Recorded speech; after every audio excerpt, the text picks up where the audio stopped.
അവർ ഇപ്പോൾ പറഞ്ഞിരിക്കുന്നത് അവർ മുന്നേ കണ്ടെത്തിയ ആ പോയിന്റുകൾ കേന്ദ്രീകരിച്ച് മാത്രമായിരിക്കും കൂടുതൽ കാര്യക്ഷമമായിട്ട് അവിടെ ഈ ഡ്രഡ്ജർ ഉപയോഗിച്ച് തെരച്ചിൽ നടത്തിയതിന് ശേഷം മാത്രമായിരിക്കും മറ്റ് കേന്ദ്രങ്ങളിലേക്ക് പോവുക. അതായിരുന്നു അവരുടെ പ്രയോറിറ്റി.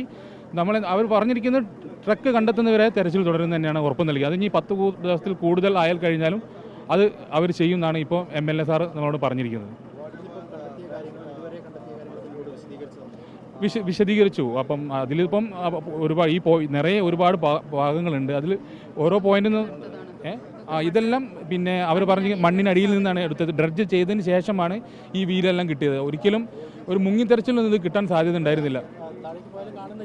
അല്ല അതെല്ലാം ഡ്രഡ്ജ് ചെയ്തതിന് ശേഷം ആ മണ്ണ് നീക്കിയതിന് മാത്രമാണ് ഐഡന്റിഫൈ ചെയ്തിട്ടാണ് ലോക്ക് ചെയ്തിട്ട് എടുത്തത്.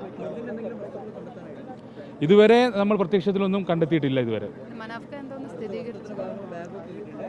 അതുണ്ട്. അത് അല്ലാന്ന് ഞങ്ങൾ നോക്കിയിട്ടില്ല. അതൊന്നും സ്ഥിരീകരിക്കേണ്ട ആവശ്യമുണ്ട്.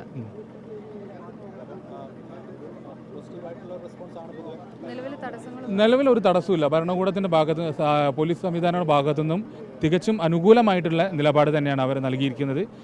ഞാൻ പറഞ്ഞതുപോലെ തന്നെ ഡ്രഡ്ജിങ് ലോറി കണ്ടെത്തുന്നവരെ അവർ തെരച്ചിൽ തുടരുന്നതാണ്. ഇനി 10 ദിവസത്തിലാണെങ്കിൽ കൂടുതലാണെങ്കിൽ അതും അവർ ചെയ്യുമെന്നാണ് പറഞ്ഞിരിക്കുന്നത്.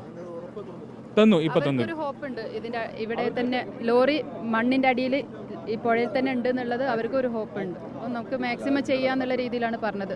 നമുക്കിപ്പം ഒരു കോൺഫിഡൻസ് ഉണ്ട്.